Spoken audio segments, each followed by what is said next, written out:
Well, as you know, we've just come through a long weekend. The traffic to the snow was unbelievable. In Britain, it's Royal Ascot, Wimbledon and the Test cricket.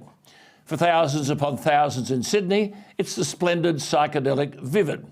And then there are other Australians. Menzies called them forgotten Australians. Peter Dutton has talked about the forgotten people, which prompts the question, I suppose, who forgets them? When were they forgotten? And how are they forgotten? Well, it brings me back to flood-ravaged Queensland and New South Wales. I spoke a couple of weeks ago about this crisis. On this program, we don't raise issues and forget them.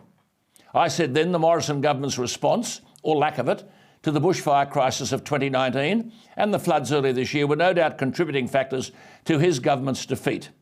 I said that when I look at these things, talk about them or write about them, I try to put myself in the shoes of those who've suffered. What would you do if everything you owned was destroyed by flood or fire? What would you say to your children who've lost everything? What would you say to the farmer who's lost all his stock? What would you say to the small businessman who's got nothing except the clothes he's standing in? How do you explain this future to your children?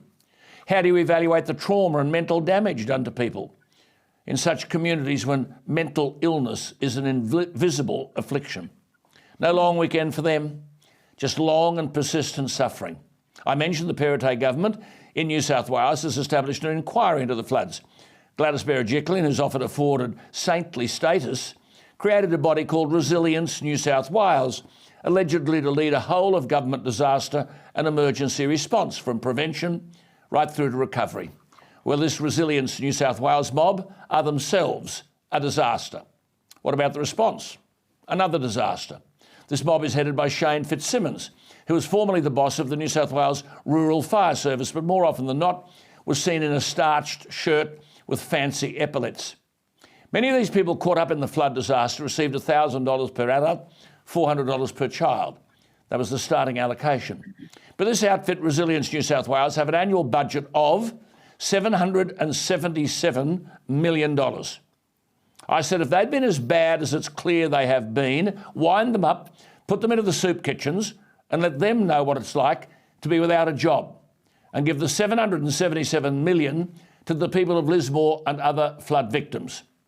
You might have noted in the Queen's birthday honours, some of the highest honours in the land were handed out to the people in charge of the pandemic response.